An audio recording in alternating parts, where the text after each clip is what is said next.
Well, welcome back here at Coleman Field at the USA Baseball National Training Complex. I'm Daron Vaught. Kyle Straub is with me, and those players in the field, the U.S. Olympic team that we will ultimately send to Tokyo. These some tune-up games, exhibition games against the USA Baseball Collegiate National Team.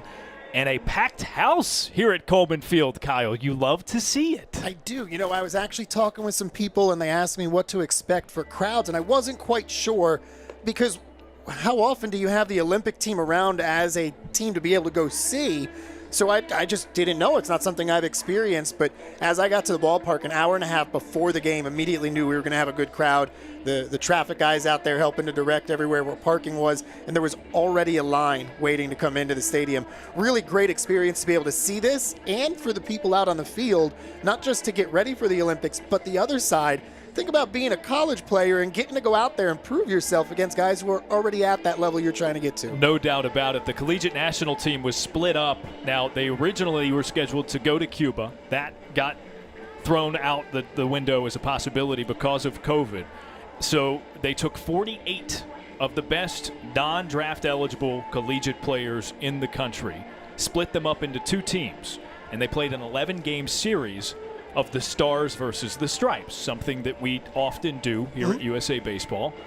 And they've pared that roster down. So that series was in a lot of ways a trials in its own right. These are the best players from that series between those two teams, and it'll begin with Brock Jones. You saw him taking a couple of practice hacks earlier, the outfielder from Stanford. The guy on the hill for Team USA, the Olympic squad anyways, probably a familiar name if you are a Major League Baseball fan, came up with the Tampa Bay Devil Rays, they were at the time. Scott Kazmir, a three-time All-Star, and his next big league start, he's now in the San Francisco Giants organization. His next big league start, Kyle, will be his 300th if he gets that opportunity. And that's one of the things that'll be really cool for not just the fans, but the guys out there for the collegiate national team is it's not just Scott Kazmir. You're going to hear a lot of names that you recognize that had some time in the major leagues, and whether it's that they're working their way back from, you know, having some downtime, or maybe they're towards the end of their career, you're also going to see some guys on the way up, though. But a lot of names that you'll recognize. So a couple of aggressive cuts by Brock Jones. 0-2 count. Jones was on the Stripes for that collegiate national team inter-squad series. He led the Stripes in home runs and runs driven in. He had 3 bombs in the 11 games. And, you know, in those 11 games, you've got a split squad that's kind of played as an exhibition because that's what they are. Really nice breaking ball right there from Kazmir. And that's something that these college batters are not going to be used to, is the level of control that you'll see from Kazmir with that breaking stuff. But to finish the point is, because they had kind of that split squad, the intensity in this game is going to be a little bit different than those other 11 that they've played in. You saw that one just under the bat head of Brock Jones. These guys, these collegiate guys, to your point from earlier, were very amped up to get this opportunity and play this game. Here's Jacob Berry, first pitch pulled and foul. And you can see their amp. First 2 batters are going up there, and they're aggressive. They're ready to swing. They want that early fastball. Haven't gotten it here from Kazmir, a veteran guy. But, yeah, why wouldn't you be pumped for this game? You got the chance to prove yourself. And how often do you get to say that, hey, I got to go play against the Olympic team? Jacob Berry here of LSU now. Played this past college season at Arizona, but he's one of a few Wildcats players that are following Jay Johnson, their head coach formerly, who accepted the LSU gig following in the footsteps of Paul Mainieri.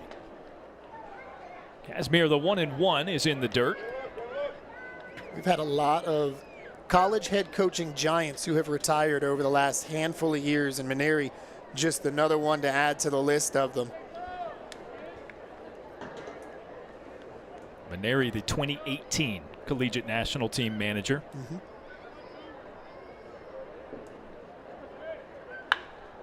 That one is drilled but foul up on the berm.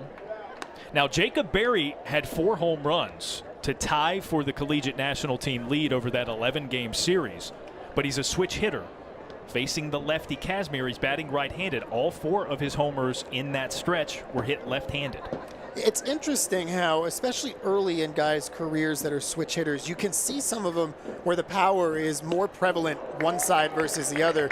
And right back to that breaking ball we saw swung over the top for the first strikeout. Go and get the same thing here from Kazmir. Right fielder. So 2 batters up, 2 punched out by Kazmir. And again, that one just a lot of downward movement.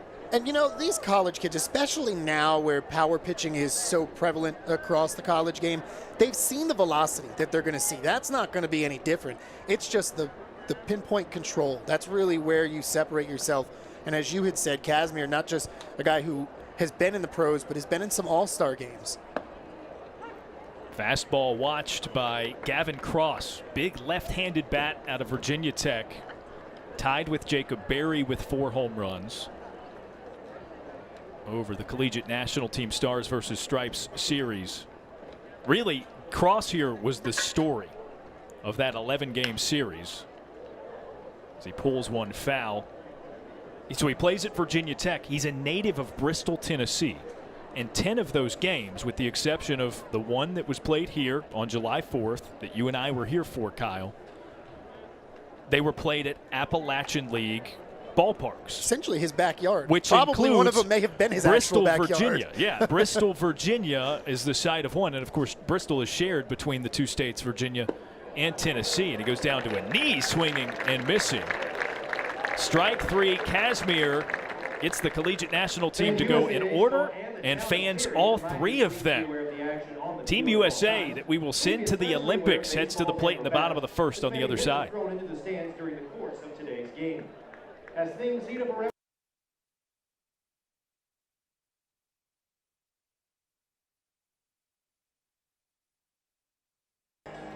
We are through one side here at Coleman Field at the USA Baseball National Training Complex in Cary, North Carolina. The Collegiate National Team takes the field and will now toss to the Olympic team bats. Gabriel Hughes out of Gonzaga on the mound to begin things for the Collegiate National Team. And he was really effective in that 11-game series. Got a few starts under his belt. Really steady pitching. And all of these players, the collegiate guys during that time period, were on pitch counts, of course. So it's not like anybody goes a complete game and does anything to that extent. But Hughes, in those starts that he made, was limited to 3 innings and was effective in all of those as he sends one up and in on Jack Lopez, and the count is 2-0. He really had a great season with the Bulldogs, helped Gonzaga to one of their best seasons in program history. Had 67 strikeouts in just 61 innings of work. So trending in the way that you see modern pitching, where you're going to have more strikeouts than innings pitched, and really had decent control. Just walked 30 on the season. Lopez here, member of the Boston Red Sox organization. He fouls one away. He's spent time in both Worcester, their AAA affiliate, and Portland, their AA.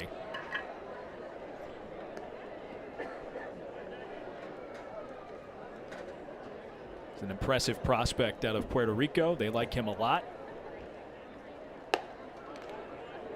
One of the nice things about the Olympics with the way it works for baseball is, like we said at the top, you're going to hear some names that you recognize from Major League Baseball. But it's also kind of a sneak peek at some of those top, really close to Major League debut kind of guys across the league, and he's one of them. That one runs in on Lopez, and it's ball 4.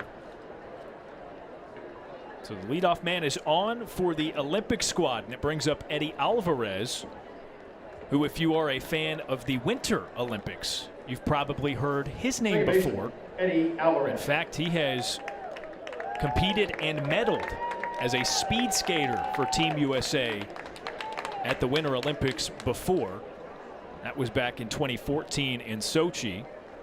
So here he is when he gets to Tokyo and plays for Team USA, he'll become the 135th Olympic athlete to compete in both the Winter and Summer Games. It blows my mind that there's been that many that can do something seems that like a good lot, right? to do it in two different sports. Watches the first pitch from Hughes, and it's a strike. You know, one of the things that I love about the Olympics the most are those sports that you don't see but every 4 years when they come around. And for me, speed skating is one of those that are so much fun to watch because it's complete chaos on the ice. It's cool for Alvarez, too, this jump back to baseball. Because, I mean, he's a great athlete in the Marlins organization. He was born in Miami, 31 years old here. Made his major league debut last year in 2020. And lines one, and it's through the infield to the opposite side. A hit and run was in play. The throw over to third. In time, Brock Jones with the awareness to get Lopez out at third for the first. All right, there's a lot to unpack here. First of all, absolutely fantastic job on the hit and run there. Alvarez going into the hole that was created because Lopez had taken off from first and the shortstop vacates his spot. But then out in right field for Cross to come up and have that play right in front of him and Lopez to have the play in front of him, put it right on the bag. Perfect throw from the right fielder to really nullify what should have been a big win for the Olympic team here. So now here's probably the biggest name on the Team USA Olympic roster. It's Todd Frazier, former big leaguer. Actually has been up this season in 2021 with the Pittsburgh Pirates. The Todd father. The Todd father, that's right. Set to be, I'm sure, a fan favorite. Liked everywhere he has played at the big league level. I mean, in Major League Baseball, especially, I'd say over the last 5 or 6 years, he's been a name that's been in the mix at the trade deadline because he's the clubhouse guy that you're always looking for. Who's that piece that maybe they're not going to give you all-star level caliber production at this point, but they're going to help to boost everybody else in that clubhouse and bring the team together. Hughes from the stretch, the 1-1, blown past Frazier. And he's a guy that just, when he takes BP even, Kyle, like we watched him from up here. It wasn't BP. In our booth. I mean, he was just going through the motions, and he's got balls up on the berm over the left field wall. There's a shot into right, and it's down in front of Cross for a second consecutive base hit. Alvarez has to speed skate his way back to second base to avoid the tag. You're already just 3 batters into this first inning. Seeing the professional level of being able to handle the bat at the plate. Frazier takes the ball out over the plate, goes opposite field just after Alvarez had gone opposite field the previous at-bat.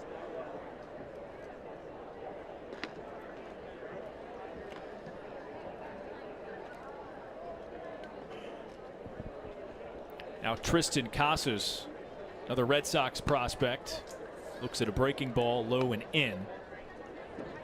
Casas, a big guy, 6'4", 250 pounds.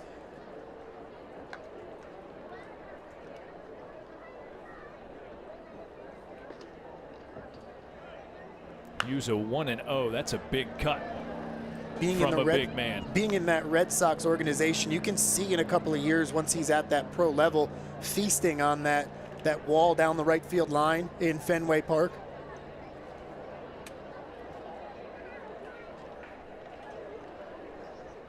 Bats lefty, throws right. And Hughes misses outside. Casas, someone who has represented Team USA before, including at the Americas qualifying event. Some turnover from that event to the team that we ultimately will send to Tokyo, but not a lot. Got to have some flexibility. You just never know when somebody's going to get hurt, or even with some of the news we saw today, when unfortunately with COVID still being around, it's not gone, you possibly could test positive, and we saw it with the U.S. Olympic basketball team, and then as well as with tennis today. Yeah, unfortunate for Coco Gauff in particular, not able to compete in Tokyo. Casas takes, and it is a full count, 3 balls and 2 strikes. It's a big spot in this inning here. Hughes has gotten himself into a little bit of a jam, helped out by the defense to get that runner at third, but just one away, in danger of loading the bases or having more done here if you give up something over the middle of the plate. And he fights it off from Hughes, 94 miles per hour on the stadium radar. And you mentioned it earlier, Kyle. I mean, this collegiate national team guy has a couple of guys, rather, that can flirt with the upper 90s. Yeah. Velocity-wise on the mound. That's not going to be the big disparity. Swing and a miss, and Hughes gets Casas. First batter he's retired truly, because the first out was a base runner. And that was a great job of pitching by him right there. Went with the fastball up and even got a little bit more on it. Reached back to get 94 and then changed the eye level with a breaking ball down in the zone. Now with runners at first and second. Here comes Jamie Westbrook starting in left field for Team USA. Alvarez takes off for third, dives in safely with no throw. He got a huge jump off of second. He really stole that one against Hughes, more so than the catcher. So Hughes never looked back there. As soon as that leg lifted, Alvarez was off.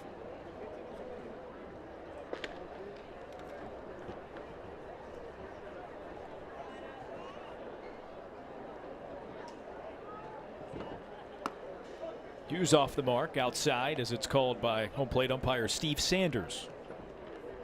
Been with the collegiate national team throughout its tour through Appalachia.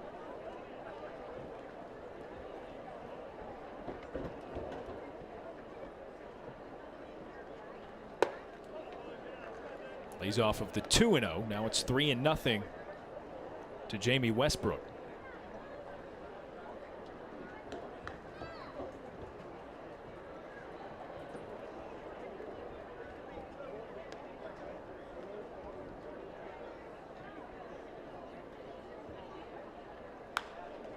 Green light, fouls it away. I like that. You got your 5-hitter up at the plate, 3-0. I mean, statistically, we know now, especially with all the analytics that we have, the likelihood of you getting the best pitch in the at-bat, 3-0, is higher than you would be at 3-1. So let him go ahead and take a rip. Now the 3-1 from Hughes. Up and a little inside as well, ball 4. And it loads the bases for Eric Filia. Eric Filia. Good knowledge of the strike zone there from Westbrook. Didn't give in.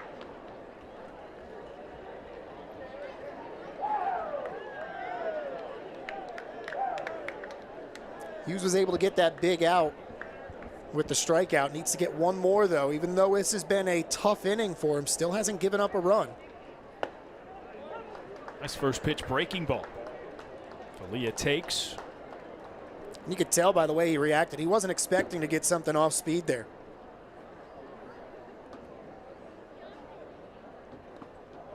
Lays off of that one in the dirt. Kevin Parada back there behind the dish for the collegiate national team.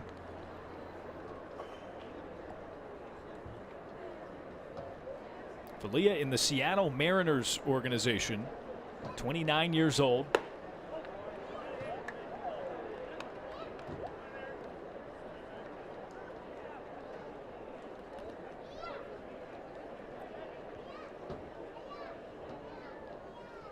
A little bit of an odd stance. You see those hands all the way up over his head. Swings at one about as high.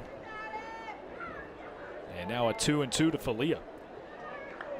Not to get too deep into it because we're close to the end of an inning, but one of the things where the strikeout numbers are going up so much these days, Daron, is because of the new way that guys attack the ball, and that fastball up is so hard to take. Line drive out into center. Gilbert had a tough decision decides not to lay out. And it drives in a couple for the Olympic squad here in the bottom of the first inning. See if we could check the location on this one after going up with the fastball. Wanted to get that one down around the knees outside, just drifted back over the plate a little bit. Nice piece of hitting, just going through the box, not trying to do too much with that.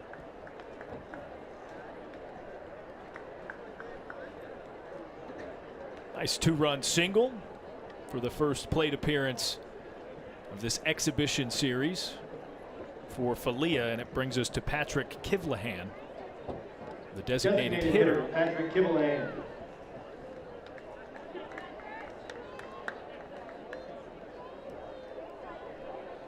Now Parada back behind the plate. Quick little pep talk with Gabriel Hughes.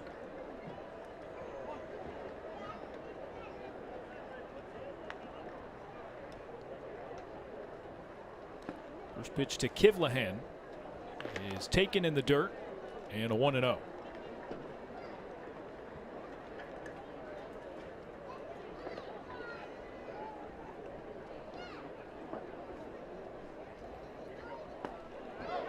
Half-hearted swing. That ball gets back into the backstop, and runners will advance into scoring position.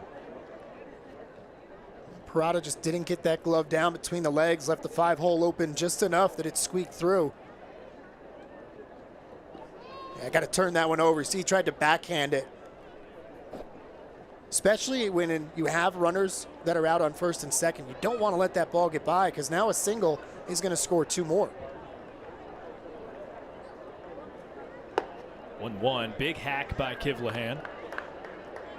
See if he goes down with the breaking ball. That's how he got the strikeout earlier in the inning. That's what he was trying to do in the last at-bat.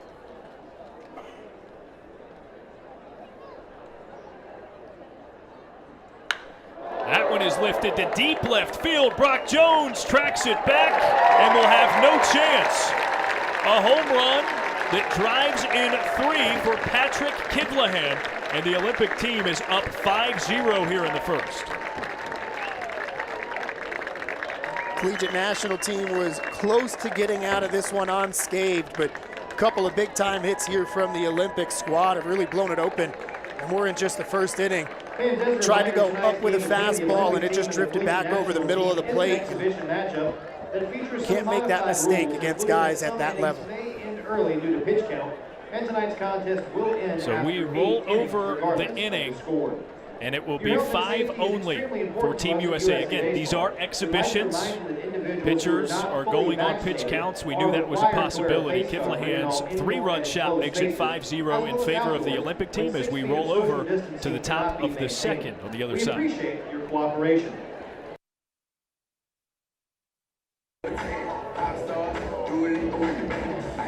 Back with you at Coleman Field at the USA Baseball National Training Complex. We move to the second inning following Patrick Kivlahan's home run, the designated hitter for the Olympic team, ending the side in the bottom of the first inning. That's a guy that's got 10 big league home runs. Pretty good hitter. It's a guy you make a mistake to, he's going to put it over the wall more times than not. It's exactly what he did there. And honestly, we talked about how hype this collegiate national team was coming into this 3-game set. And the way that first inning goes, I'm guessing there's a lot of air let out of that balloon in the dugout. Who's going to be the one that kind of can try and get them going again? Scott Kazmir here struck out the side. This is now the 4-hitter for the collegiate national team, Brooks Lee, who has taken a couple, and his count is 2-0. I chuckled to myself a little bit when I saw that Kazmir was starting, because if you've ever heard a game I've ever called, talk about the Mets. That's the team that I love. It's the reason that I do what I do. And Kazmir is probably the most famous Met that never played for the Met. Right? I mean, would you agree with that? It's close. I mean, he was highly touted, then ended up going to Tampa Bay, where he was an all-star at 22 years old. Yeah. Well, 2004 they traded him, and never got to reap the rewards of all of the hype that I heard from him, but here he is, still doing his thing. And I was actually a little surprised for how successful he was with the Rays, though, Daron. I mean, he still is first in strikeouts, ERA, wins, and games started for them. It's another strikeout as Lee chases the one low. And a throw from behind the plate retires him at first. That's now 4 batters faced. Catcher, 4 struck Kevin out, Parada. all swinging for Scott Kazmir, who, again, best days behind him, but led the big leagues in strikeouts with 239 back in '07. He's still got a little bit of that in the gas tank there, and you can see it so far through the first 4 batters. You know, after that success he had with Tampa Bay, he is one of the guys that went and kind of tooled himself, redefined himself, and had some success with the A's as well, and hoping to find that again. First pitch cutting. Kevin Parada, the catcher for the Collegiate National Team. Out of Georgia Tech. He's a guy that, Kyle, had the Major League Baseball draft not been shortened to 5 rounds in 2020. A lot of people around college baseball don't believe he would be at Georgia Tech right now. Yeah, And he's he playing was, ball, but it's in a minor league stadium right now. He's that good, and saw it all season long, and he showed it even in these games. A lot of times when you get the freshmen that are named to this Collegiate National Team, you see them struggle a little bit because you're talking about being at the top of the top with this team. But that hasn't been the case for him. He's shown that he belongs here, and all that hype out of high school was justified. He was one of the best true freshmen in the ACC. Didn't start Georgia Tech's very first game of the season. Hit pretty well as a pinch hitter, I think, in that one is when he first made his mark for Danny Hall's club. And then it was obvious. It was, okay, if he's not behind the plate, he needs to be in the lineup somehow. And I think that's one of those situations where, because they're a true freshman, you have a veteran on the roster and you think into yourself, all right, he's earned the right to be there. Freshman's going to have some growing pains. But once you see it out on the diamond, it's kind of undeniable at a certain point. Kazmir just putting on a clinic. It's all the breaking ball. We talked about it off the top. The velocity isn't something that these college guys are going to be surprised by, but the way that the ball breaks and the way that they're able to control it when you get to the level that Scott Kazmir is, it is just different. They're not used to it. And now with 2 away and nobody on, Arkansas's Robert Moore is the batter. Contact in play.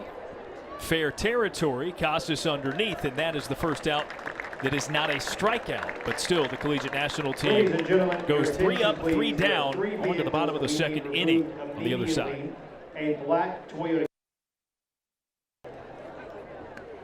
5-0 lead for the Olympic team over the Collegiate National Team here at the USA Baseball National Training Complex. Daron Vaught, Kyle Straub with you for the first of a 3-game exhibition series as Team USA prepares to go try and win a gold medal in Tokyo. You know, even if they don't, and obviously that is the bars, win the gold medal. But even if they don't, just having baseball back in the Olympics makes my soul happy. What has been long awaited, 2008, the last year that baseball was played at the Summer Olympics. Now, since then, there has been the implementation of the World Baseball Classic, which has impacted the way international play is done across the entire landscape for baseball. But you're right, this is exciting. The U.S. just has so much history wrapped up in baseball at the Olympics. You think of the 2000 team led by Tommy Lasorda and the imagery of Ben Sheets dropping to his knees with the final out of that one. Think of guys like Jim Abbott, who, after he was done at Michigan, won a Golden Spikes Award. Had those big games against Cuba. And then, oh yeah, after representing Team USA at the Olympics, didn't even play in the minors and began his big league career in the rotation for the California Angels. That just doesn't happen anymore. There's a swing and a miss from Mark Colesbury. Gabriel Hughes back out into the third. They rolled the second inning over, or in the second they rolled over in the first, rather. And for Hughes, I think that first inning is maybe a little bit of a wake-up. Hey, You've got to execute every pitch when you're going against guys at this level of talent. It's not, hey, I can get away with it. Sometimes you will, but most of the time you won't. And that's the difference we've seen between Kazmir and Hughes. So if in this inning he can execute a little bit more, I don't see why he can't have success and get through it unscathed. Go back to that inning, Daron. Bases loaded, 2 outs, and a 3-2 count. He's executing one pitch, and you're into the dugout with a 0-0 game. But you don't, and that's how quickly it can turn really ugly in an inning. There he is, a full count pitch. That's off the helmet. Looked like it caught the brim, thankfully. Colesbury seems to be okay. Retrieves the helmet, but he's going to get checked up on. See Mike Scioscia, 3-time World Series champion, both as a player and a manager. Leading this Team USA. Supposed to be a breaking ball, and it just spun. I mean, it's a good thing he backed his head up. It wasn't much. There wasn't much time to react there, but the little bit he did made a big difference. Well, like you had seen initially, it looked on the second look there that it got Colesbury sort of in the bill, which of course is going to flip it off of his head, but no contact actually on him and his person, which is good. In terms of getting hit by a pitch, like, you don't want a ball up by your head at all, but there's no pain with that, so it's all right. First pitch swinging, Nick Allen takes it deep into the gap. It one hops the wall, extra bases for Allen, puts 2 more in scoring position for the Olympic squad as they are at second and third, a double on the first pitch he sees. Aggressive approach, got a fastball. When Hughes has missed, he has missed arm side with that fastball here in this first inning plus. And that was another one. You saw the tail come back over the heart of the plate. So now back to the top of the order for Team USA.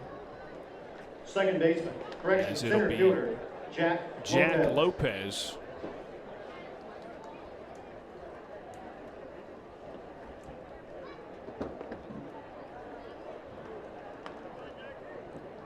Lopez walked his first time up, was eventually thrown out at third base on the single to left by Eddie Alvarez, who's now in the on-deck circle.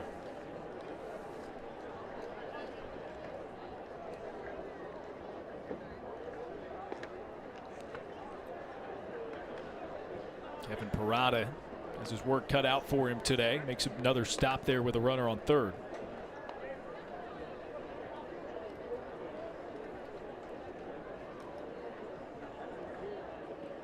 Gorgeous night for a ball game, Daron. I mean, it's summer, so you're going to get heat in North Carolina. Just don't expect any different.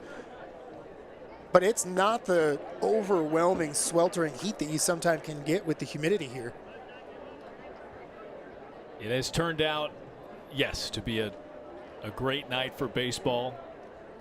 Again, we alluded to it in the open. You love to see the crowd here in Cary, North Carolina, to see this, you know, once every 4 years, maybe, if you're lucky, event, seeing the U.S. Olympic team.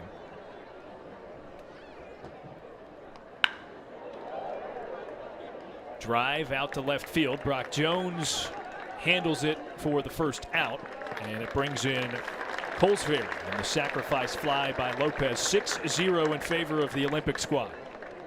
Smart play by Jones. You get that ball kind of on a line out to left, and you're thinking to yourself, let me show off this arm. I'm going to throw him out at home. The smart play is to keep the runner at second, and that's what he did.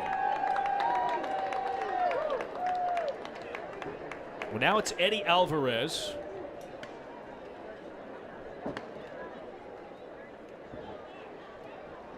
One for one. Singled his first time up. That was on that hit and run, so it opened up a big hole on the left side. And there's a pretty decent hole right now.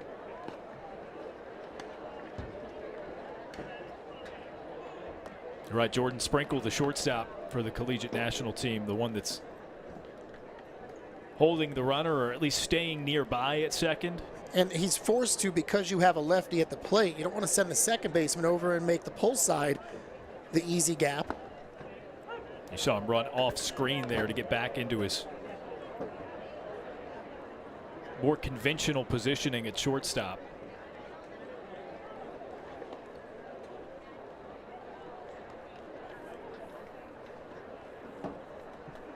One and one to Alvarez. Swung on high and deep into right center field. Drew Gilbert is back at the wall and cannot get it. Second home run for the Olympic team for Team USA, and this time it's Eddie Alvarez bringing in two.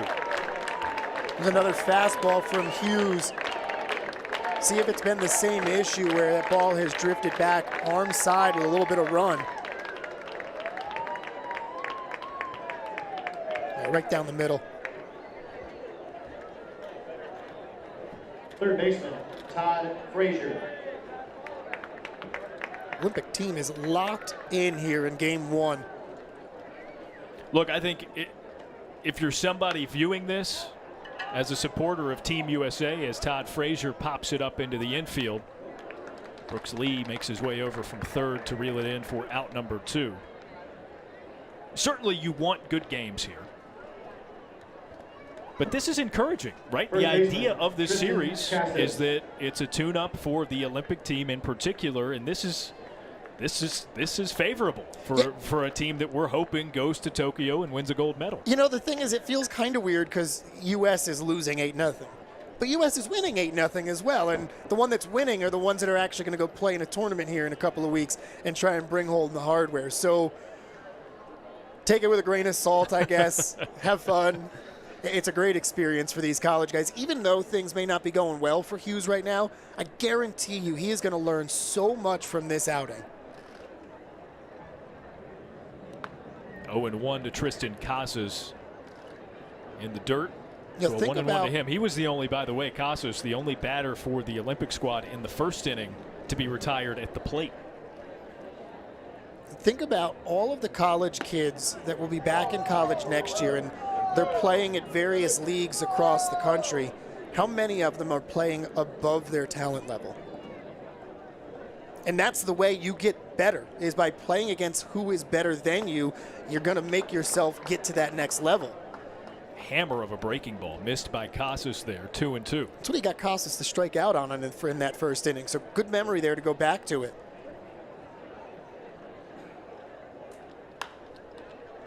Casas fights one off. Sends it into foul ground. And another chance to get out of the side for Gabriel Hughes.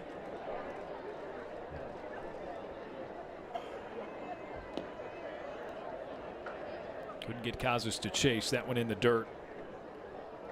The other thing to keep in mind is, yes, the collegiate national team was really hyped to come into this game and show what they're worth and that they're on that same level. This national team, this Olympic team, had the mentality of there is no exhibitions. We're going out there to win everything. Well, the breaking ball again gets Tristan Casas on the strikeout to retire the side, but three more plated by the Olympic squad. They lead 8-0 through two. Be sure to like and follow along. Designated hitter. Big lead for the USA Olympic squad over the collegiate national team to this point. We're through two innings in Cary, North Carolina at the USA Baseball National Training Complex, and Scott Kazmir on for his third inning of work for the Olympic team. Face the bottom of the order for the collegiate guys, beginning with Kyle Teal, who fouls off the first thing he sees. Got a good feeling that he'll be the first one to put the ball in play. He's got a really good name. The first name, you mean? The first name. Kyle Stroud in the booth with me here at the National Training Complex. Teal sends another one foul. I thought you were going to have me guessing what your favorite color was. Oh, no, that probably wouldn't be good. I'm colorblind, so some of those colors I don't really see too well. You wouldn't know teal if you saw it. No idea. Is that blue? Okay. Scott Kazmir with another 0-2, and he plunks Teal. So Teal is not, as you predicted, the first to put it in play and get a hit. Center fielder. But he is the first to reach for the collegiate national team. That one just got away from Casimir. First time we've seen him miss his spot. Produces the first base runner, and sometimes for an offense, it's all you need to see is just somebody get on, just have something good happen for you. Brings up Drew Gilbert out of Tennessee.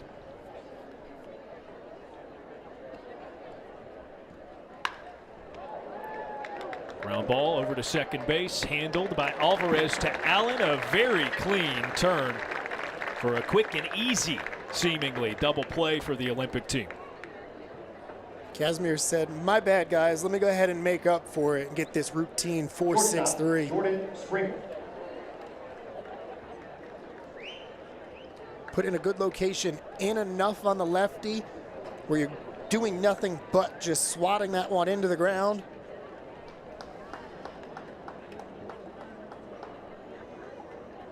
Brings up Jordan Sprinkle, the shortstop for the collegiate national team. Takes a first pitch for a strike. Out of UC Santa Barbara. Really good player for the Gauchos this spring. And the fastball misses inside against Sprinkle, 1-1.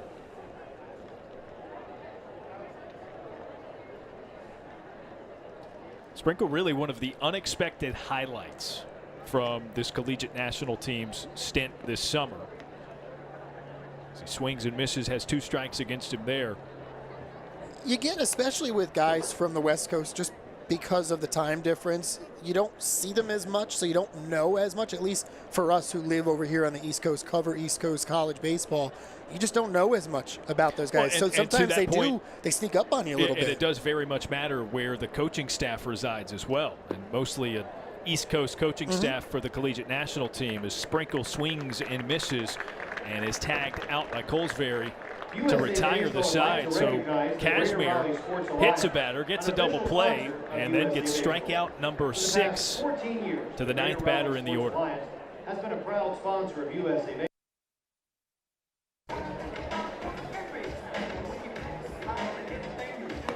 8-0 lead for the Olympic team over the collegiate national squad here at the USA Baseball National Training Complex. As we begin the bottom of the 3rd inning, a new arm for the collegiate national team, as it will be Paul Skeens out of the Air Force Academy. Great two-way player. Really garnered a lot of attention from scouts with regard to the 2022 MLB draft this spring. He has got the projectable body, 6'6", 235 pounds, strong legs for that base, which where all the power is going to come from a pitcher. So you see that model, and scouts are going to say, okay, now let's see you go pitch. And he has done exactly that with Air Force and has been impressive. Also a catcher for Air Force, doing his best Matt Wieters impression. You remember him from Georgia Tech? He would catch 8 innings and then come close it out for the Yellow Jackets, sometimes throw 2 innings. Not something that you see at the next level, but it's fun in college when you have that versatility where guys can do a couple of different things. There's a miss low, 95 on both of those to begin things to Jamie Westbrook. Walked and came around to score on the Kivlahan home run, his first time up.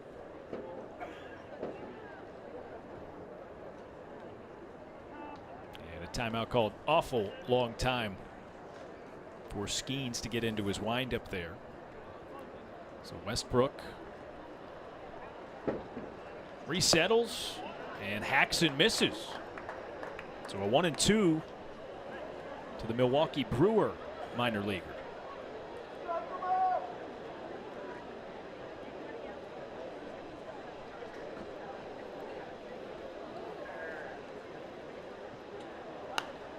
Contact made, and he sends it out of play.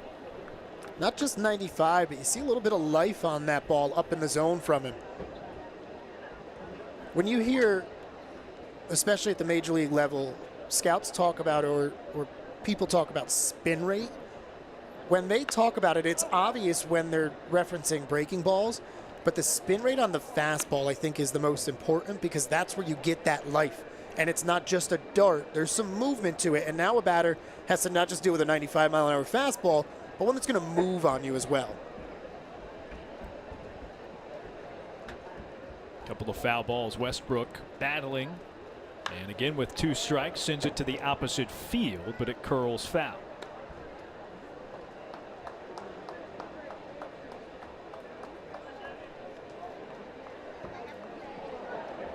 Westbrook, 145 plate appearances for AAA Nashville this season. 7 home runs, 28 driven in. Slashing .365, .426, .603, so an OPS of 1,000 plus. Hit the glove, got to catch it, kid.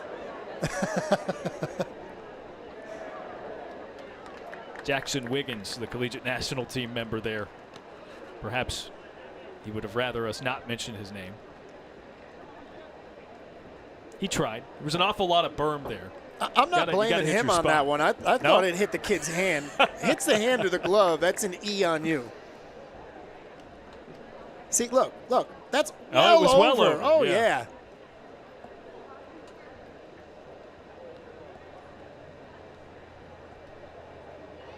Here's the 2-2 from Paul Skeens. Slapped the other way, and it makes its way into right field. That'll be a base hit for Jamie Westbrook, and the leadoff man reaches for the Olympic team for the 3rd consecutive inning. Skeens got that one up to 96, but a really good inside-out swing on the ball, down and in.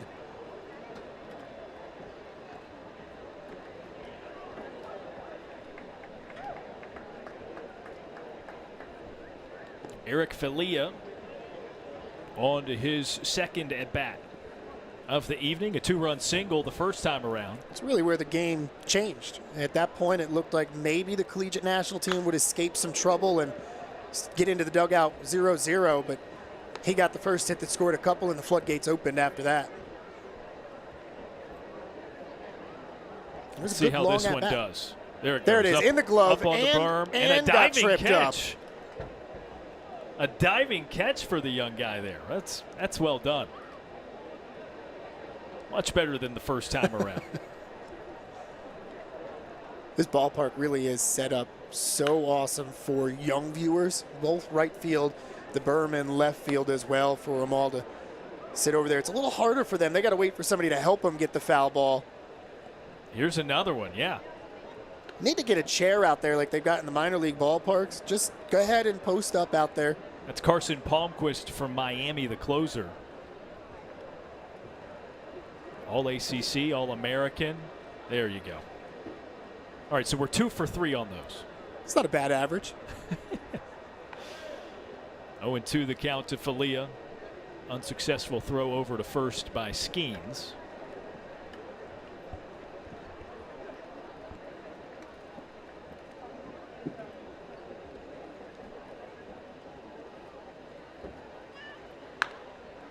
Dribbler to the right side. Barry picks it up at second. Hesitation, but the throw eventually got out of the hand of Jordan Sprinkle, and the Collegiate National Team turns 2. That was a really nice turn. I didn't know if they were going to get it when there was that double clutch by Sprinkle. I think he was just waiting on Skeens to get over to first base. And in fact, Jacob Barry got back to the bag and covered it himself. And that's probably where that hesitation of, okay, who's going to get there? Somebody needs to get there. That just comes with unfamiliarity, too. You play with a team all the time. There's going to be, that unspoken, I know who's going where, when. First pitch ripped, and a diving effort in left. Jones unable to grab it. So Patrick Kivlahan is up easy at second base. He's got 2 extra base hits, including that 3-run shot back in the first. Only way Jones was going to be able to come up with this is if he fully laid out like he did. And because there's nobody on base because of that double play ball, he's afforded the ability to go ahead and take that risk. And if you happen to give up an extra base, then so be it.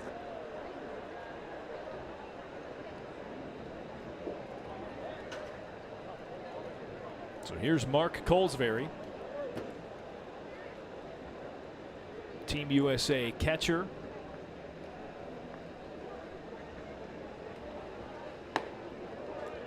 Swing and a miss, and Skeens got him with the off speed.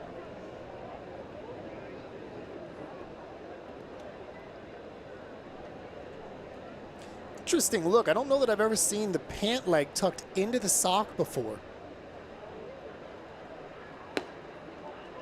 Lays off of the breaking ball, 1-1 rather.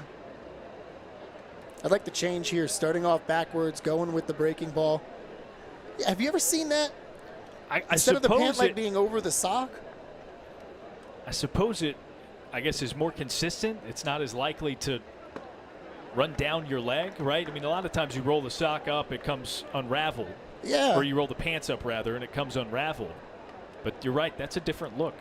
I may have to ask him before the game tomorrow about that.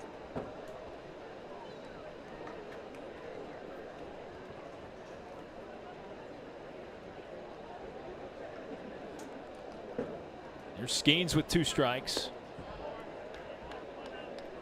And a take low, even count. It's a good take. Looking off speed there, because if not, and you're looking 95 fastball, you're not going to be able to hold the bat up on that one. Kivlahan there to the right of your screen, the only base runner at second. Infield playing straight up, nobody holding him. And Skeens is off the mark with the fastball as it's now a full count. Because he started off backwards and went with the off speed, changed the eye level with that fastball up, he kind of can use anything in this situation. And a called strike 3. That one on the outside edge. Skeens with the fastball gets out of the side. Stranding runner at second. Check out that run. That may have been a little outside, but that umpire saw that ball coming back in towards the corner, and a great job framing it as well. Development, safety, and fun within the sport. On to the second time through the Collegiate National Team batting order for Scott Kazmir, the Olympic team's starting pitcher. He's fared pretty well, wouldn't you say, Kyle? He absolutely has. And, you know, we talked a little earlier about how much success he had during his career. He didn't even play in 2018 or 19, so he is kind of third act here, working his way back, and I would say that he looks like he's in pretty good form. Well, he's throwing in the San Francisco Giants organization as he's back to the leadoff man, Brock Jones, who was up swinging at the first thing he saw the first time around. Been a while, but first pitch swinging sends it back into the backstop for strike 1. 6 Ks through the first 9 batters that Kazmir has faced.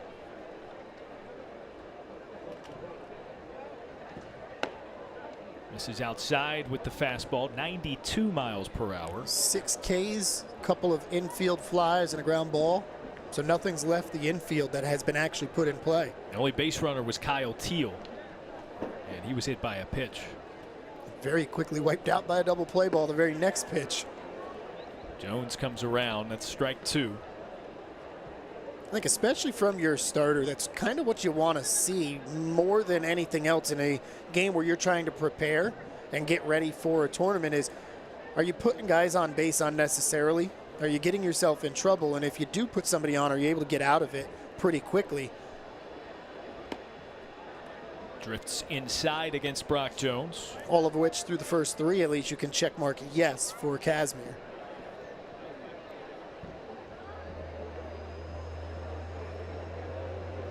This is the 8th batter out of the 10 that he's faced that has gotten to a 2-strike count. Sent the other way, and it's through in the infield. Brock Jones punches a base knock, and it's the first hit for the Collegiate National Team today. Second time to the plate. You've seen what the pitcher has to offer. Make your adjustments. And it was the breaking ball that got a lot of those strikeouts. This one up in the zone a little bit too much.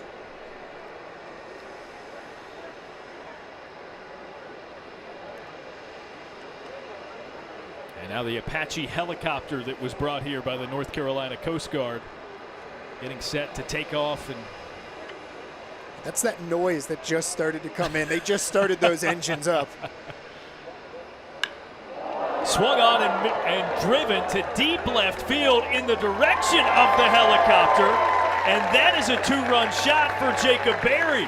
He started the Collegiate National Team's engine with that. We were told that helicopter would be taken off around 8 o'clock, and I said, well, somebody needs to hit a ball up into those fan blades, and he tried. It's a long way to try and get it there. Casimir, another breaking ball up in the zone. Right fielder. We're sitting on it. Cross. That's the 5th home run of the summer for Jacob Berry. That leads all members of the Collegiate National Team.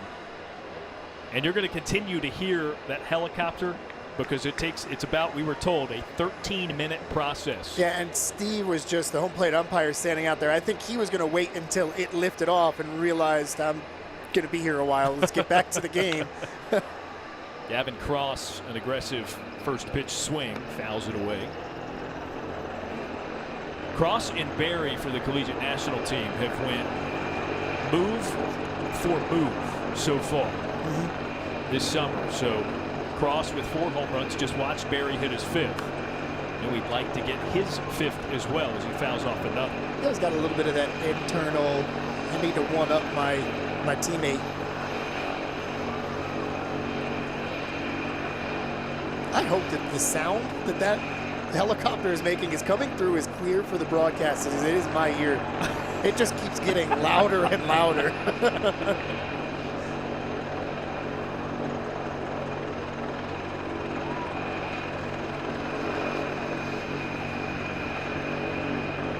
One and 2 the count to Gavin Cross. Up in the zone, and that one is deep to right field and caught at the warning track. Cross sort of had to poke the bat out at that one. He didn't get all of it, but it was a lot. One of 2 things happened. It was either outside enough or he was out in front enough when he got it off the end of the bat. Casimir actually thought he gave up another one. Did you see that reaction there? Another breaking ball up in the zone. He has lived dangerously here in this inning. Eric Falia with the catch. That's out number 1. First pitch swing from Brooks Lee. Fouls it away, and it's 0-1.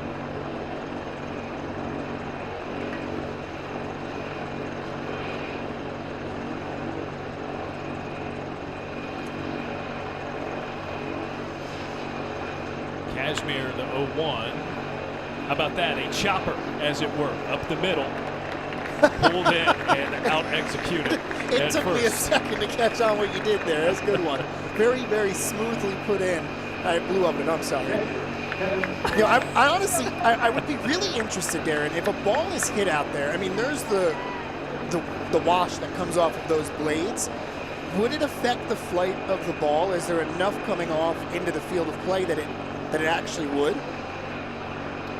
I think that's a great question for someone with a little bit more of an advanced mind than you or I. All right, so we're going to have to add that to the list. I'll talk to Westbrook, who's out in left field for the Olympic team. Yep. We'll find out about whether there was any rotor wash that was affecting the ball.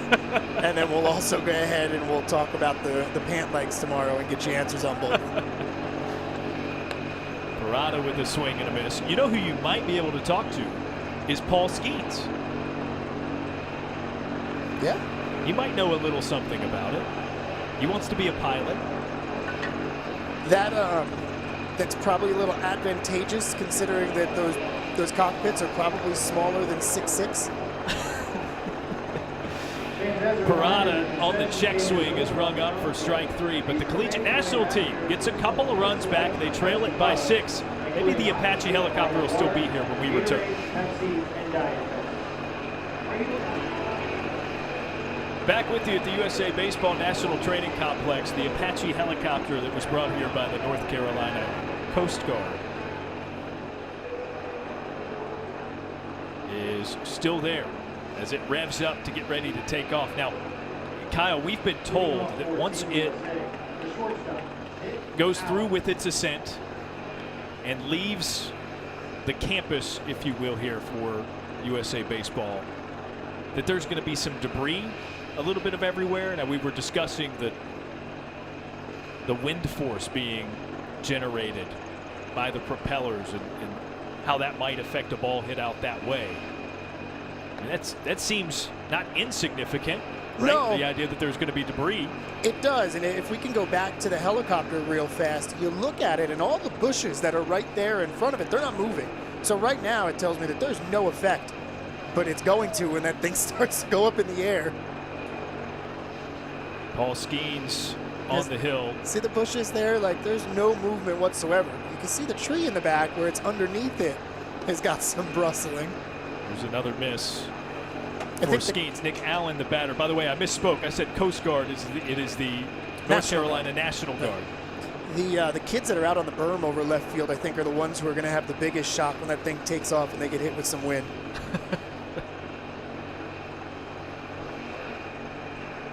Nick Allen takes a 3-0 inside and walks. He reaches for the second time in as many plate appearances today. He started things with a double back in the second. And now we'll go back to the top of the order for the Olympic team as the helicopter is up, and away.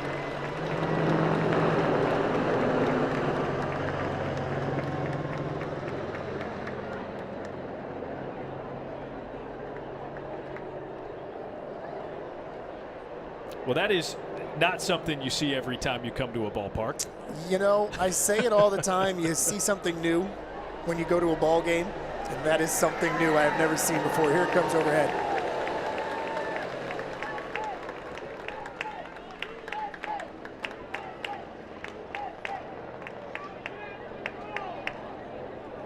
It's a nice round of applause. Back to baseball.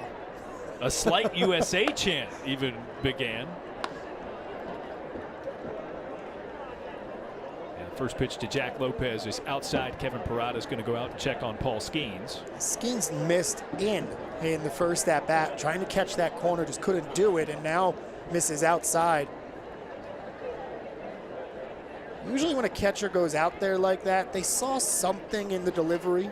Not big, but just something that they can give a little advice. Hey, you're flying open too early, you're choking the ball, whatever it may be.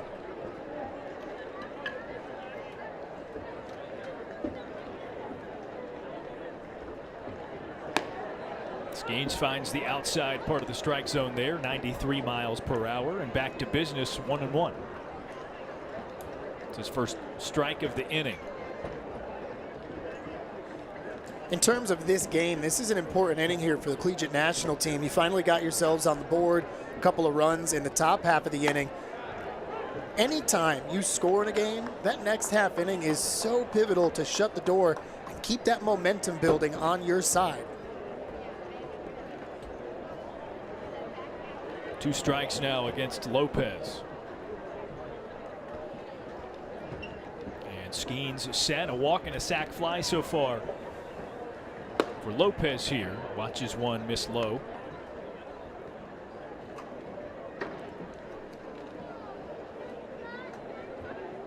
And now a 2-2 for the Red Sox minor leaguer. A utility man in the truest sense. Starting in center field for Team USA. Largely an infielder.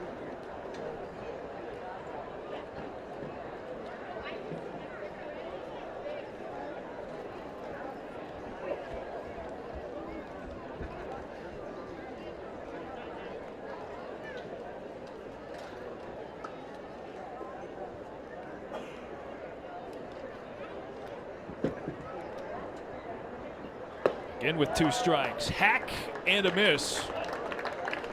Skeens gets Jack Lopez, and there's one away. Second baseman, Eddie Alvarez.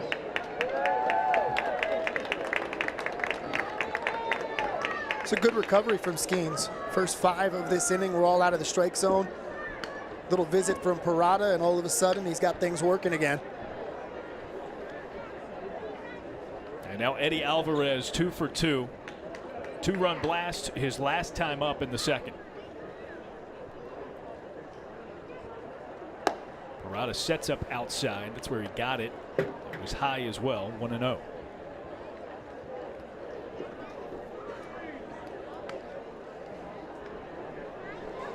Be the last inning for Skeens. There's a righty throwing for the Collegiate National team in the bullpen.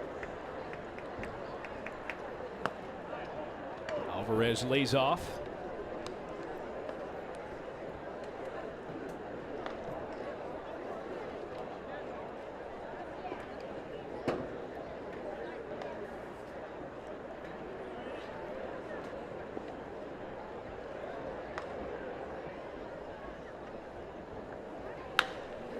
Ripped through the right side of the infield. Alvarez with a base hit there. Holds up at first as the throw comes in. And they're at the corners with one away for Team USA, the Olympic edition. Tag this fastball belt high, drifting back over the middle of the plate. And because that runner was on first, the first baseman having to hold him on, opened up that hole enough for it to sneak through. Now up comes the Todd father, Todd Frazier. 2015 Major League Baseball All-Star Weekend Home Run Derby champion. One of just a few guys to ever win that competition playing for the host team that season. He did it in Cincinnati. Must have rubbed a little bit of that, hey, I won the home run derby luck off of onto the bat of Pete Alonso. Back-to-back home run derby champion now. Former teammates. Was a teammate of his with the Mets. And actually, did you know that the Todd father is the one who came up with Pete Alonso's nickname of the polar bear? I did not know. I mean, it's become such a universal nickname for So Alonso. the story goes, Frazier on the Mets when Pete came up a few years back. Bouncer to the left side. Jordan Sprinkle gets the lead man at second. Nice turn by Robert Moore to throw just in time to retire Frazier. And that's it. You're done. There's no story to tell. We'll wait on the polar bear story until later. Really good turn. That ball was deep in the hole. Nice job by the Collegiate National team of blanking the Olympic team there. There is no limit to the number of foul balls you can exchange from today's game, and we will continue. Leading off for the Collegiate National team, the second baseman, Robert Moore. Olympic team on top here in Cary, North Carolina, 8-2. They send Scott Kazmir out for inning number 5 of work for him. Robert Moore to lead things off for the Collegiate National team out of Arkansas, his second plate appearance, and pops it up and foul out of play. He hit a pop-up over to first on the first pitch he saw his first time up. That was the first almost replicated it there. That was the first time that anybody had put the ball in play against Kazmir when he popped that one up. First time through the order, Scott was cruising. It was as easy could be for him. But they finally got to him last inning, second time through. Some of these batters making some adjustments. It's the swing and miss from Moore there. 0-2 the count.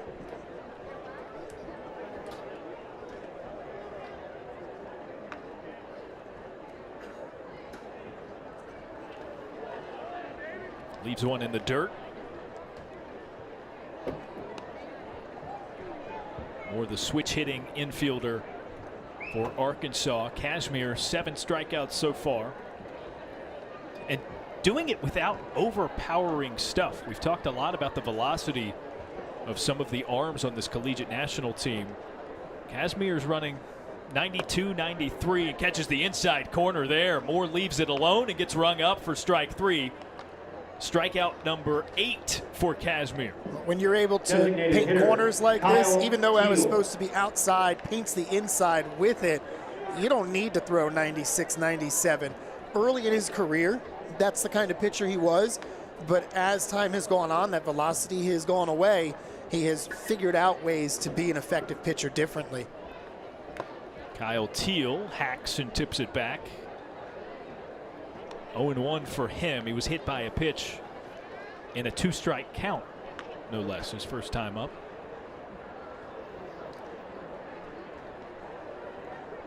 Teal set to be the main catcher for Virginia when he rejoins the Cavaliers. Watches another, and it's 0-2. Great run by Virginia this postseason. I mean, the way that they started the year off, I don't know that there were many outside of that program that would have believed they were even going to make the postseason, let alone the run to Omaha that they did. Yeah, skipper up the middle there. Nick Allen handles it Center with fielder, ease. Drew And Gilbert. biggest surprise of the summer, Kyle Teal has kept his helmet on anytime he's run the bases. If you watched the College World Series in Omaha, you found out that that was an issue for him, often losing his batting helmet. They've got some more form-fitting foam in the U.S. baseball helmets. 2 away, Drew Gilbert. Now the batter, speaking of great postseason runs. He was the hero for Tennessee, the grand slam that walked it off and sent the Volunteers to Omaha. That viral video of the trip around the base path, the celebration in Knoxville. I hope he really soaked that in. I don't know that you can replicate a moment like that in your career many times. And on the stage that they were in, another great story. Virginia had their struggles and put together a great season at the end. Tennessee, from the very beginning of the year, was just among the best as they made it to Omaha as well. Great piece of hitting to get himself aboard. He sneaks it through for the second base knock for the Collegiate National Team. The first was Brock Jones, and then, of course, Jacob Berry brought him in with the home run. So it puts a runner on first with 2 away. And the 9-hole batter, Jordan Sprinkle. 0 for 1 with a strikeout. But as it's been all summer long for Sprinkle and the Collegiate National Team, some solid defensive play at shortstop.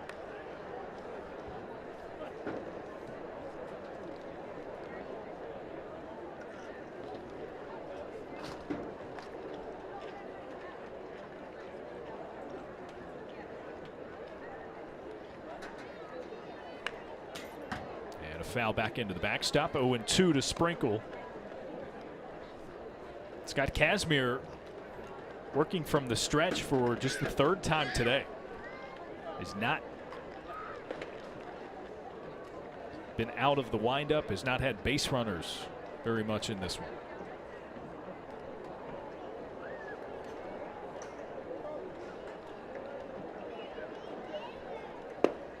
Swing and a miss. Sprinkle goes down and chases it for strikeout number 9 for Kazmir. It retires the side and strands the base runner. Be sure to visit usabdevelops.com to take advantage of all of the free skill-specific learning courses created. 4, 5, 6 batters due up for the Olympic team against the Collegiate National Team here at the USA Baseball National Training Complex, and a new arm for the Collegiate squad. It'll be out of Texas, Aaron Nixon. Leading off, the first baseman, 2.12 ERA and 34 innings as a late game relief man for the Longhorns this season. 9 saves, maintained a whip just over 1. He'll be the second pitcher Tristan Casas sees. First one's off the mark, 1-0. So we talked about Eddie Alvarez and how he has already been to the Olympics once before, and he's a speed skater. Typically, you think about those speed skaters, you think those giant, unhuman-like legs, because that's what their motor is, right? Look at the thighs on Nixon. This kid has got some hams out there, man. And he uses them. Great job of sitting down in the seat and really pushing off that leg on the rubber. We talked about the previous pitcher, Skeen, 6'6", 235 pounds. You have that projectable body. One of the other things that scouts really love to see are pitchers who have that big, solid foundation. Casas just holds back enough to get ball 3 there, 3-1.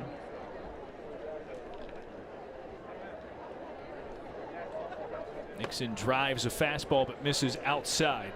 And it's ball 4. Casas is on for the first time today. The Major League Draft, I work for Carolina Baseball, so Austin Love is where I'm going with this. He has got some tree trunk legs as well and was just recently drafted. I got a real good chuckle out of a text or a tweet from a teammate of his, Brett Centracchio, who said that the team just drafted 80 grade hamstrings. 80 grade quads. Like, putting it on the level of how scouts Right, grade. the 2080 scale. Yeah. First pitch flied out to center field. Drew Gilbert camps out underneath and makes the grab for the out as Jamie Westbrook is retired. First time today for Westbrook. He had a walk and a single prior Ladies to and that. gentlemen, your attention And please. there's for one Team away USA. Now and a batting, runner number on first. 34, Tim Fedorovich. They must have heard me say something about working for Carolina and a Carolina guy, because here comes one to the plate right now. Tim Fedorovich pinch hitting for Eric Falia. Actually got a chance to chat with him earlier today. Recorded a podcast that I do, Boss to the Bigs, and he was our most recent guest and talked about being on this team. You know, he's been on Carolina team where all 3 years he went to Omaha. That's just not something that happens. He has played on the collegiate national team. He has been on teams that made it to the World Series at the major league level. But he said this right here, having the USA across his chest, that's the pinnacle. That's the highlight so far for him. This is a guy who made his major league debut a decade ago. He was 23 years old. 2011, he came up with the Dodgers. Who, by the way, he's back with. Kind of everything has come full circle for him.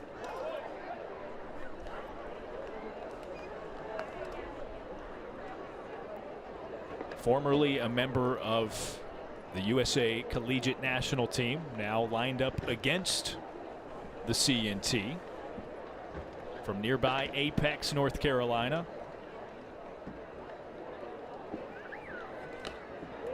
And, you know, it's a great example for these kids on the collegiate national team to kind of look at. That step to the next level is right here in front of you. This is a guy who has done it and is now getting ready to go over and represent the United States in the Olympics, and that's where all of them want to get to.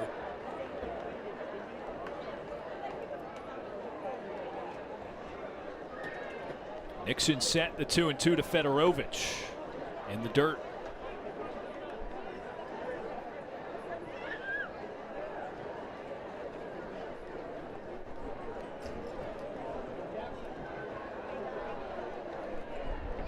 I know it's something that the organization just loves to have as part of its culture.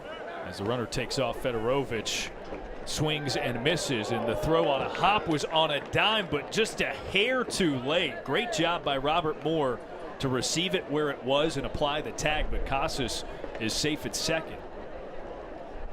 Casas not a guy you think of with a ton of speed, and because that ball was thrown from the knee, the only reason he's able to get in there safely. Oh, you know, if we had replay, if this was a real game, I'm giving the headphone signal to my dugout right now. I think they got him. Awfully close, considering it was from a knee. Really good throw by Kevin Parada back there. But to finish the point I was on about Fedorovich, and you see a guy like Todd Frazier, who represented Team USA out of Rutgers for the collegiate national team as well. I know for a fact organizationally that's something USA Baseball likes to have, is guys coming back and giving back. Yeah, continue to give back, continue to play, and then when you get to a certain point where you can't anymore, you find different ways to be able to give back, whether it is coaching, coming around for clinics, whatever it might be. But it is a culture that I think you have to have. Think about it in terms of, you know, college programs. If you don't have that family atmosphere where you want to come back and you want to continue to play for that team, it's just not going to end up with good results. Patrick Kivlahan, 2 for 2, home run and a double. And hats off to everybody involved in USA Baseball who has created that culture where guys continually want to come back and play and represent the USA.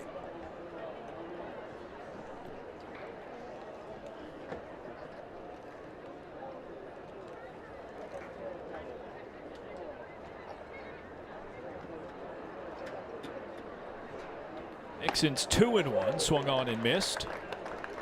Out in front of the off speed there.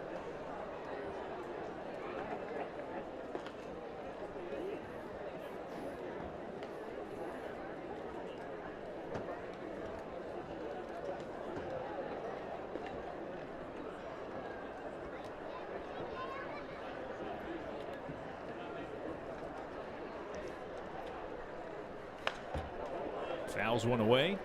Retains his 2-2. Had him out in front on the breaking ball previous pitch. Comes in with 95-mile-an-hour heat, and he's way behind.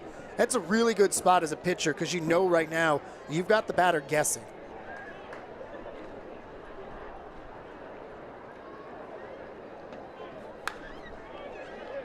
Fights off another.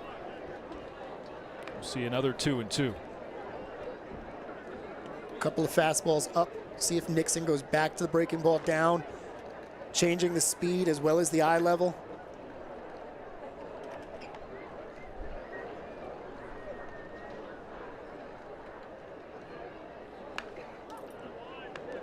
How about that? He went to the breaking ball, Daron, but he didn't get it down in the zone enough. This will be pitch number 8.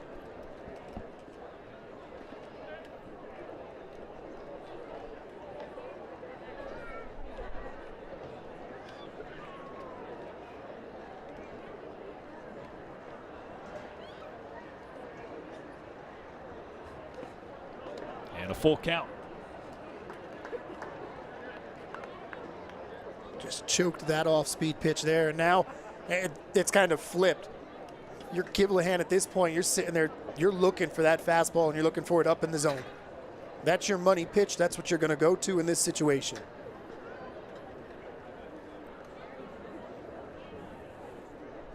Pitch number 9 of this plate appearance.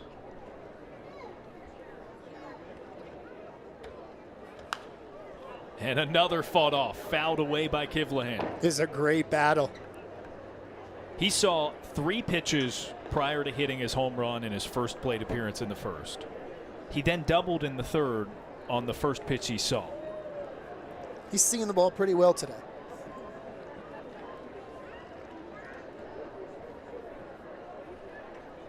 Longest at bat of the evening so far, 10th pitch. Swung on and missed. Nixon got him. I love the pause and the second look back at the runner. It gives you a little bit of kind of a stalemate, and the batter all of a sudden gets a little bit stuck where you are, and you see those feet on the swing and miss, stuck in the mud. Team USA will travel to Tokyo to compete in the Olympic Games for the first time.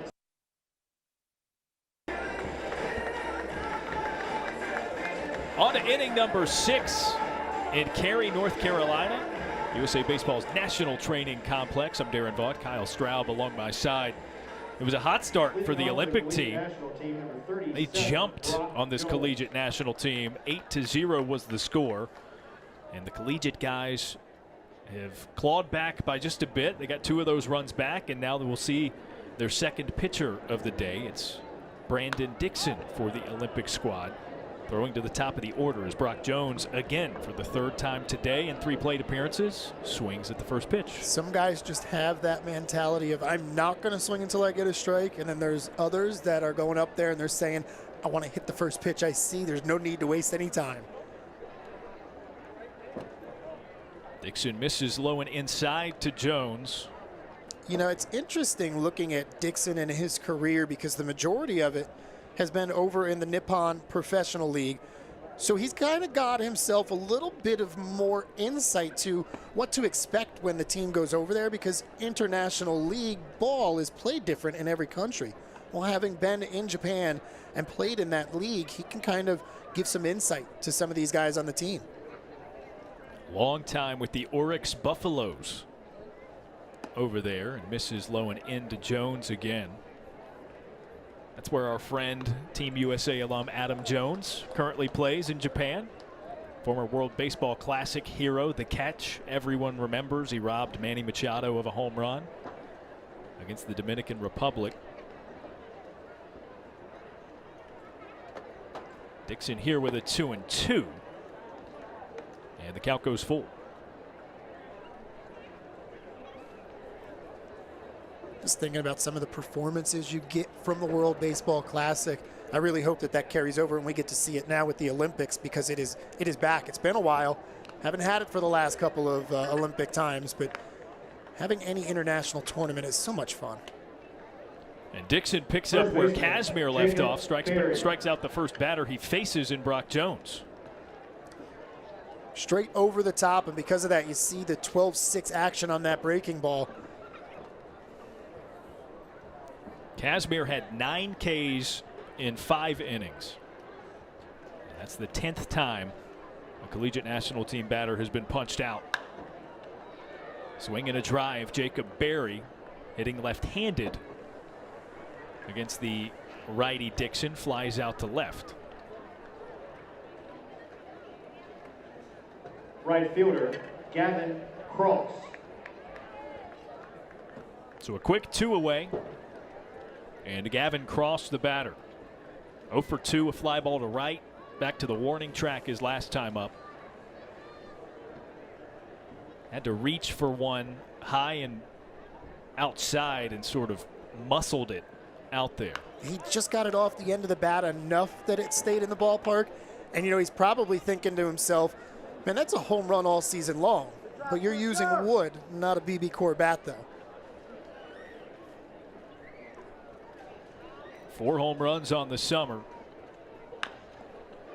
And a bouncer foul down the first base line. Actually, Gavin Cross's first home run in a Team USA uniform came during the Appalachian League tour of this Collegiate National Team in a game that was played in Greenville, Tennessee at Pioneer Park, which is where Dixon's alma mater, Tusculum University, plays its games. It all ties in somehow. You just got to dig deep enough to find it.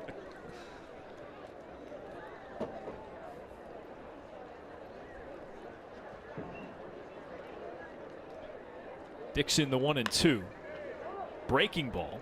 Rolled over towards second. A glove flip, but not quite in time. That was almost an incredible play at second by Eddie Alvarez, but Gavin Cross runs it out for the single. And that was an incredible play. Just didn't get the out, though.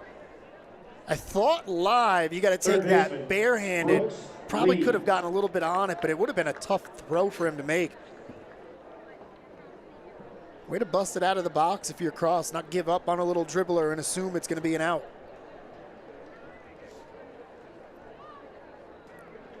That puts a runner on with 2 away. For Brooks Lee, another switch hitter moving over to the left-handed box with the replacement of Scott Casimir. And Dixon dials up a first pitch strike.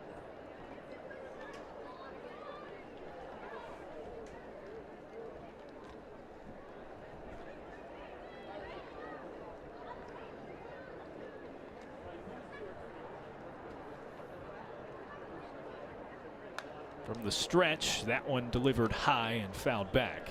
Got him to chase.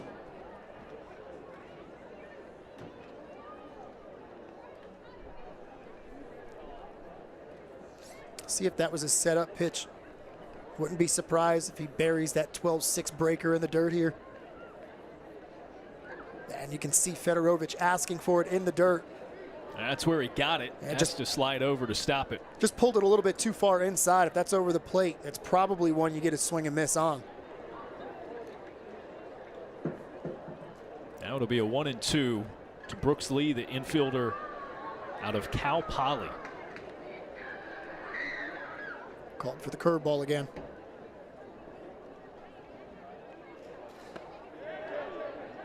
Dove back toward the feet.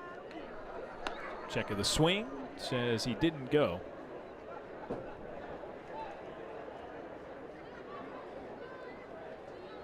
Typically, you're not going to throw a guy the same pitch 3 times in a row.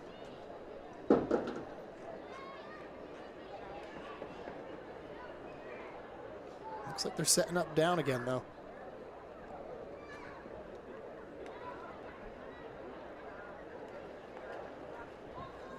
Quick step off of the bag. You can see Nick Allen, the shortstop, shading just a little bit towards second base.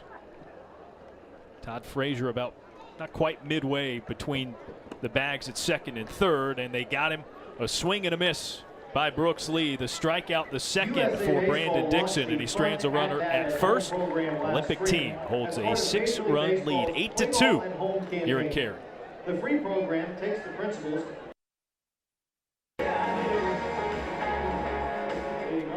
8-2 lead for the Olympic team over the Collegiate national team as we move to the bottom of the 6th inning. Jack Washburn on to pitch for the Collegiate team. He'll face the 8-9-1 batters, including Mark Colesberry to begin, Nick Allen, and then back up top of the order to Jack Lopez. Washburn, a hard-throwing right-hander. Played with Oregon State in the spring, but is in the transfer portal. Currently uncommitted to where he's going to play next. Colesberry sends it up into the air. Good help from the dugout there. And the grab made behind the plate for out number 1. Shortstop, Nick Allen. Always pay attention to a game. You never know when you're going to be able to help out a teammate. I'm sure he would have been able to figure that one out on his own, but it's nice going over towards your own dugout and having everybody help you. Quick note on the transfer portal, by the way. For baseball, I don't know how much it's going to really affect things unlike other sports, because in baseball, you already had a sport where there were a lot of transfers just because of the way guys come through, you know, whether it be a junior college, a 2-year like that, or if they go to a smaller school and work their way up. But I did notice when I looked at it the other day that about 90% of the guys in the transfer portal right now haven't committed anywhere. Presumably a long way to go as Washburn misses with the fastball. Right, I think we're starting to see a lot of commitments in the world of college basketball because that's a season that is fast approaching. Not as much of a hurry at this point. And it's probably because a lot of those guys are off playing in whatever league they are across the country, and you'll start to see the commits fall in after they're done. Coaches are out scouting them as well, but it's just interesting to see. At this point, we're in, you know, later part of July, and there are a ton of names in the transfer portal and some big ones like we see out here with Washburn that can really have an impact on teams. Jack Lopez. It's the second consecutive walk for Nick Allen. He's reached base all 3 times he's been up. And now Jack Lopez representing the top of the batting order. 0 for 1, a walk, a sacrifice fly, and then a strikeout his last time up. Watches strike 1, the first pitch from Washburn.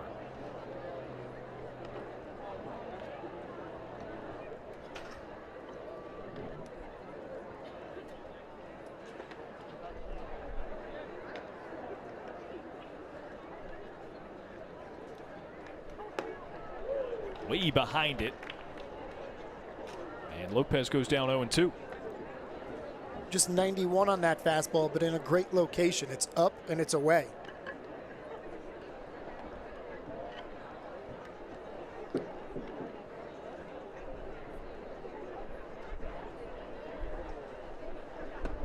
Washburn catches the outside corner, and it's called strike 3. Lopez retired via the K for the second time today, and it's out number 2. Nice job of framing this one. Probably off the outside corner, just that slight pull back in. That's Kyle Teal behind the plate, by the way. He started as the DH and has since replaced Kevin Parada. He made that first catch on the pop-up. Nice little play to get him quickly settled in, and a nice frame job there.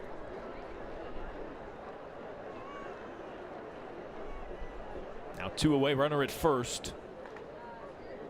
Washburn to Eddie Alvarez, just off the mark outside with the breaking ball. Alvarez 3 for 3. A 2-run home run sandwiched in between a couple of singles.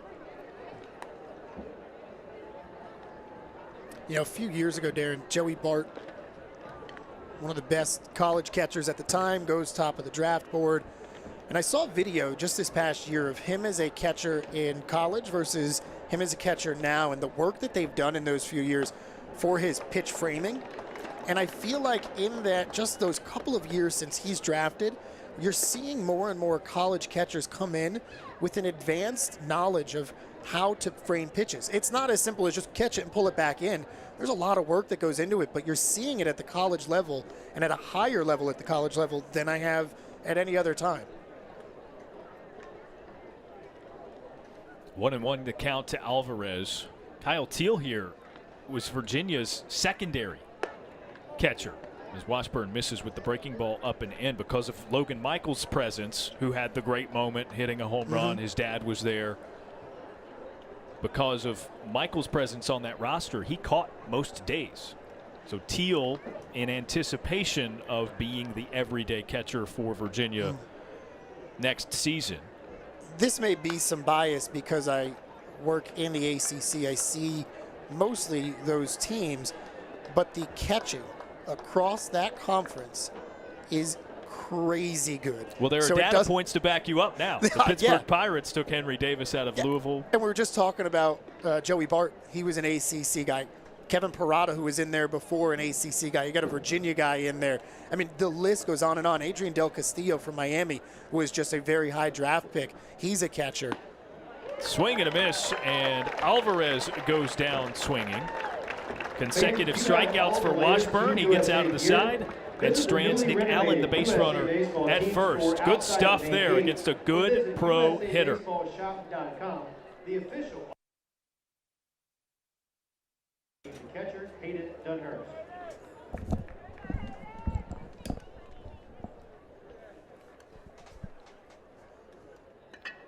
Hayden Dunhurst, the leadoff batter for the Collegiate national team. Another young, good catcher. He out of Ole Miss fouls it away. The first pitch he sees from Edwin Jackson, new arm for the Olympic team. Another name that if you are a baseball fan, you're going to recognize.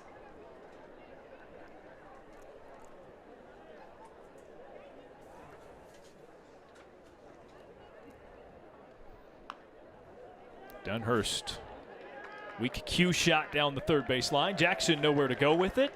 And in his first plate appearance, legs out an infield single, leadoff man on for the Collegiate national team. Jackson got off the mound pretty quickly there to get to that one, but absolutely no chance. Good decision just to eat it.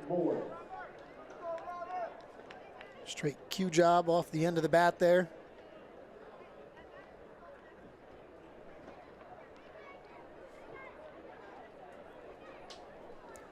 So it brings up Robert Moore.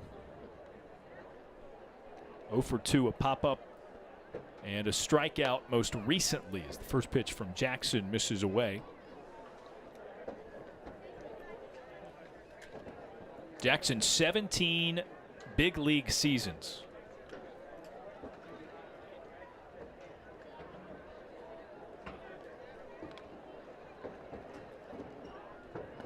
You name the team, chances are he probably had an appearance or two.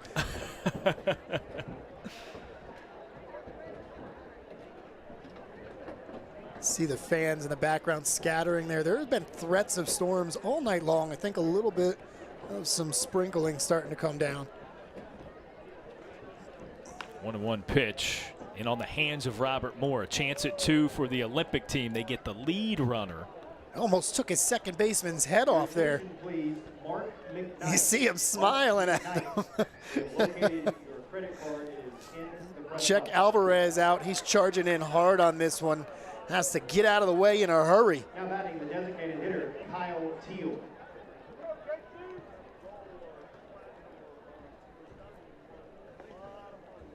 So the fielder's choice puts Moore on. And up comes Kyle Teal, the designated hitter.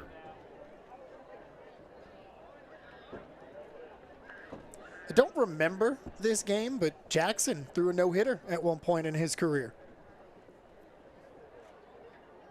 Back in 2010.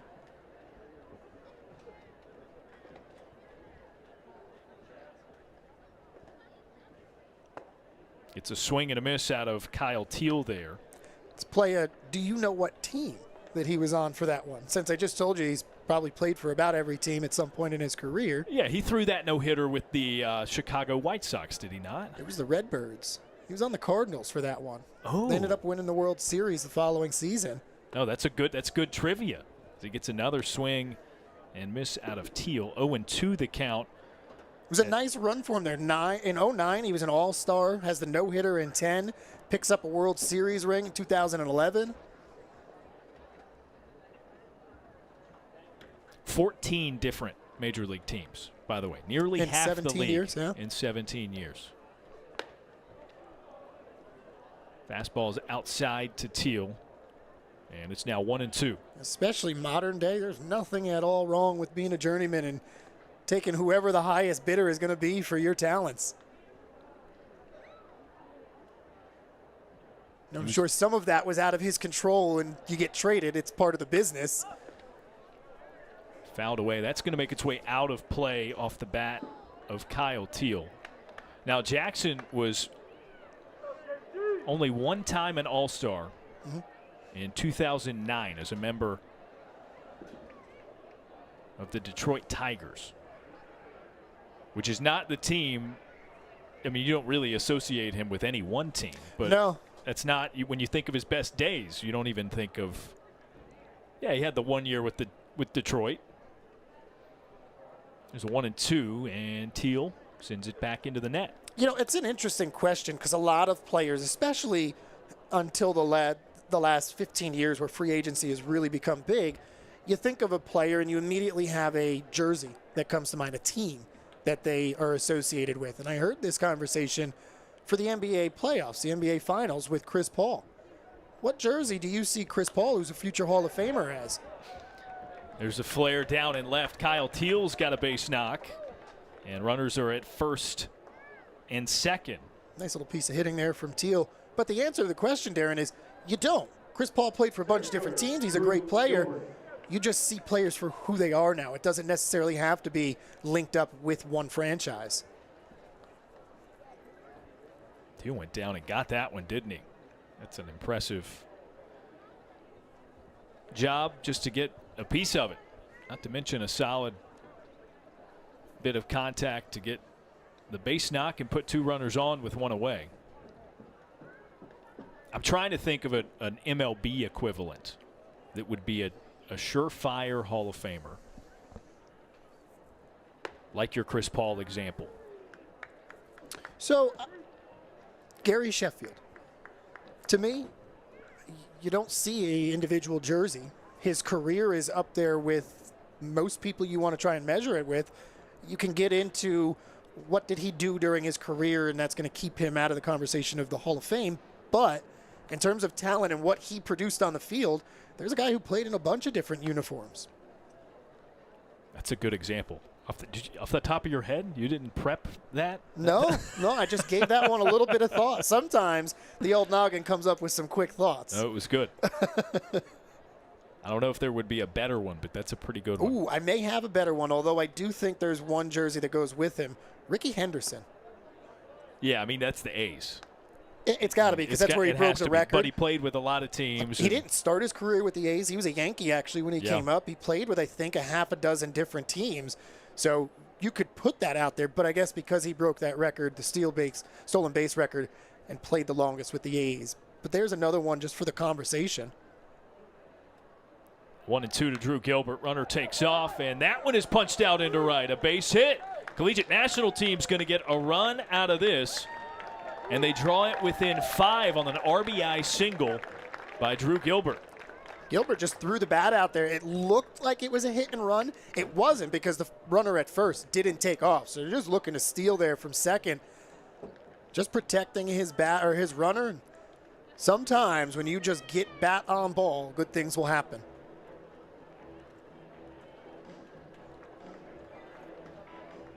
So Robert Moore comes around. It puts runners at first and second, and now a meeting on the mound. Looks like Edwin Jackson's night will conclude. We'll have a new arm for the Olympic team.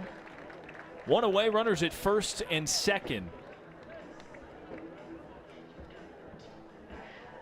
In the top of the 7th inning.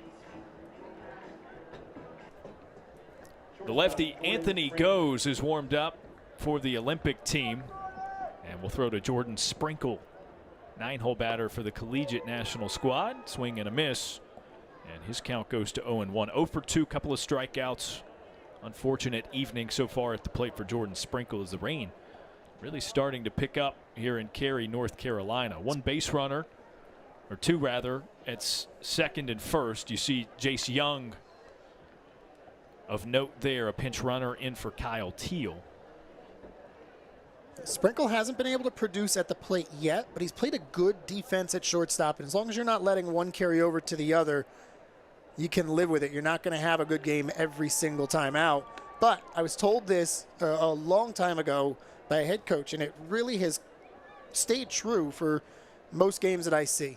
You can be 0 for 2, 0 for 3, even 0 for 4. Most times, though, your last at-bat is probably going to be the most important one. And in a situation with a runner on, a runner already across, it's a situation you've got for Sprinkle. Come through here, and you're really impacting the game.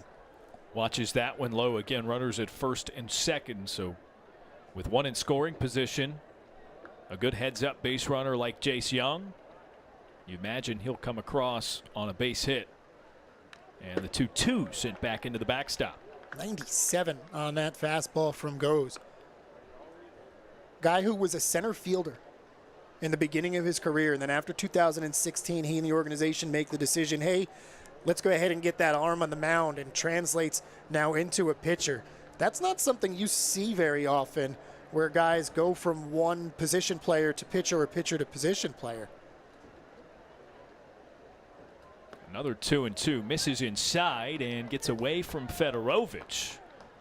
So runners both move by one station, 2 in scoring position at second and third. I do think, Kyle, it's probably something we're going to see a lot more of, but not in the sense that, like Goes, you start in one direction and end up reverting back to another. I just think, and especially we have plenty of it on this Collegiate National team, the two-way talent. The Brandon McKay type. Yeah, fastball swung on and missed by Jordan Sprinkle at 98 miles per hour is out number 2. We've got Paul Skeens on this team. Reggie Crawford is a good two-way guy on this team. And if you're a major league organization, why not try them at both? I mean, heck, Shohei Ohtani is the best player in the major leagues right now. The worst thing that happens, he's making it work. The worst thing that happens is you have gotten yourself 2 players in one. That's not too bad. Right, so if the hitter doesn't work out, we've still got a pretty good pitcher, or vice versa. And that's exactly what happened with who I mentioned, Brandon McKay. Was a two-way player in college. That's what the Rays drafted him as, and eventually they tried it out both ways and said, hey, we're going to just stick with the pitching, which is also something that happened with Hunter Green, a kid who was drafted 1-1 out of high school. Weak grounder over to second base. Brock Jones is retired. That's the third and final out of the top of this frame. But a run scored for the Collegiate National team. They're within 5, 8-3. The Olympic team leads, but it looks like the tarp is coming out. So we'll let you know exactly what to expect there as we break here in the middle of the 7th inning. We got to stretch it out anyway here at the USA Baseball National Training Complex. So let's just consider it that.